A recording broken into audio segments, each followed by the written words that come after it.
If you have an embodiment practice, I want to say something to you. I want to say something to you.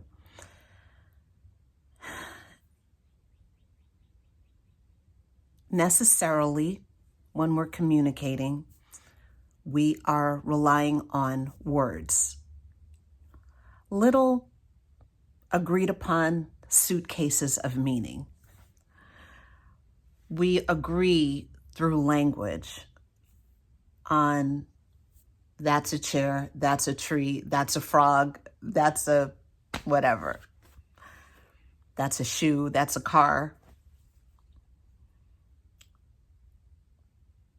And there's complexity in that process of naming things. There's value, for sure, especially when it comes to finding relief from our internal chatter. There's definitely some relief in learning to name things.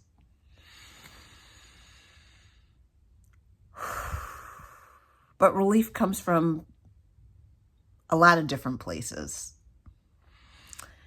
And relief also comes from somatic awareness. And what I want to say to you, if you have an embodiment practice of any kind, and all I mean by that is if you are a person who has chosen, decided, found yourself paying attention to physical sensation intentionally, then I'm talking to you.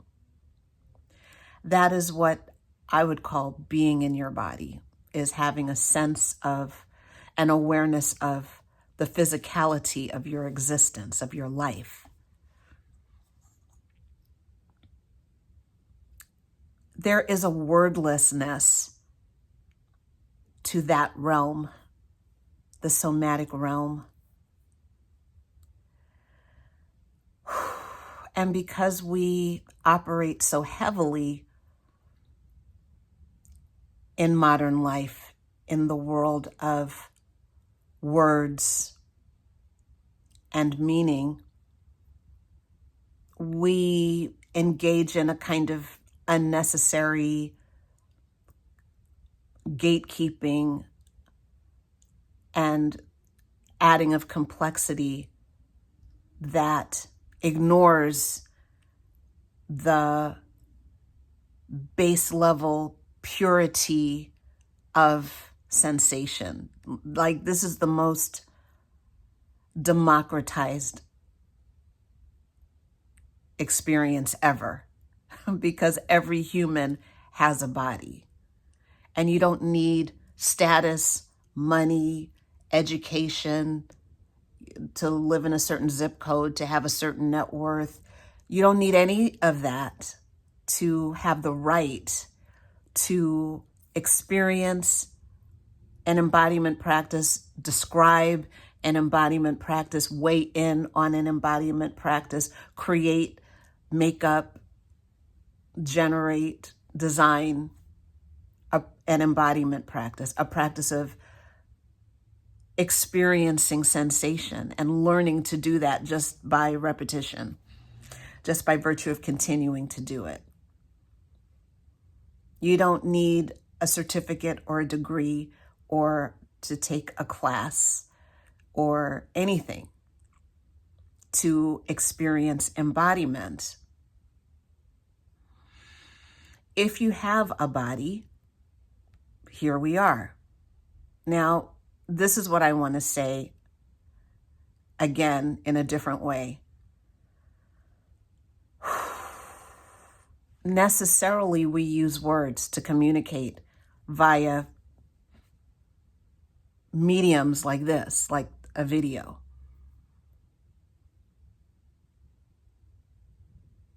But what I would love to point you to is the wordless space and realm of sensation.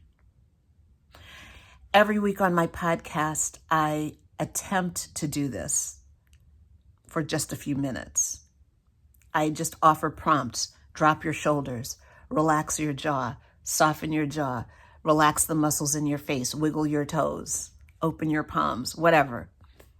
Those little pointers are invitations for my listeners and friends and audience to say, oh, it's time for me to go inward and experience sensation in my body right now in real time. That's what I'm being invited into by Bridget right now. So I'm using words because of the medium of a podcast, something being listened to. But the words are inadequate,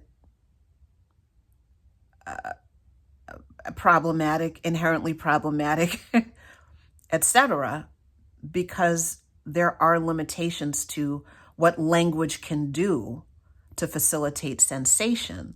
But I'm doing my best, and we're all doing our best in this realm as we find ways to describe this surreal, strange, profound experience of somatic awareness, body sensation, so many different ways we could describe it. Somatic sensation, experiencing, etc.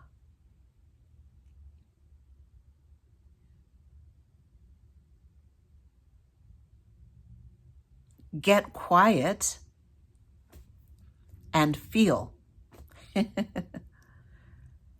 Pause and notice. Notice your jaw. Notice your throat. Notice your head. Notice your forehead. Notice your... Oh, my hands feel so nice and warm. I usually have cold hands. Notice your physical body. Notice the physicality of your body in this moment. Noticing is not talking. Noticing is not describing.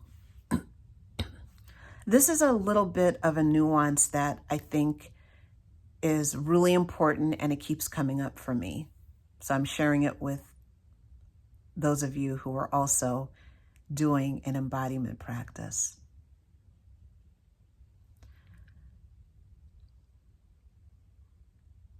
That's it. Pause and notice. Stop and feel. Drop into your body. Become aware of sensation. Release the words. Release the language. Release the judgment. Release the descriptions and definitions, and just feel.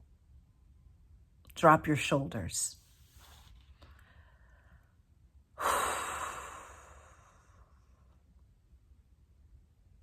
Relax the muscles in your face.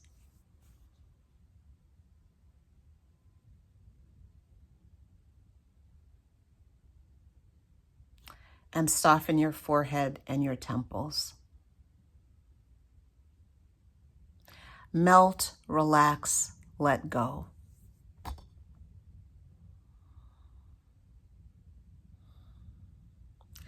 And begin to get a taste for that. That is awareness of sensation. Begin to get a taste for it. Begin to notice what that's like. That way, in more and more circumstances, you can pull yourself into that. And that is the resourcing and the grounding and the nourishment that we require in these modern times. Being embodied and being in our bodies is a form of sustenance. And it is an answer to the constant chatter about how the world makes us powerless because of the systems and the AI and the scrolling and the dopamine, whatever, all the things that people are doing to control each other. Yes, okay, and I have my own somatic experience in this moment of Bridgetness.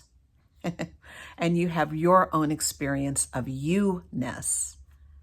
And when we return to that, we get a little bit of grounding and stability, and it's somatic in nature.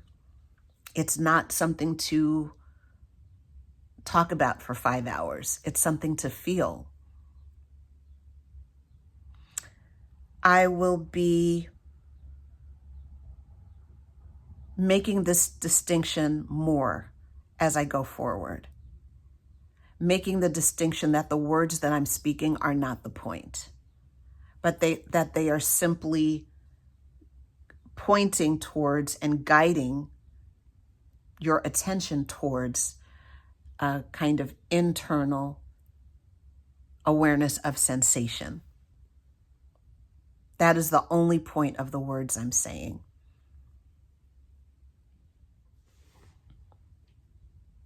That's it.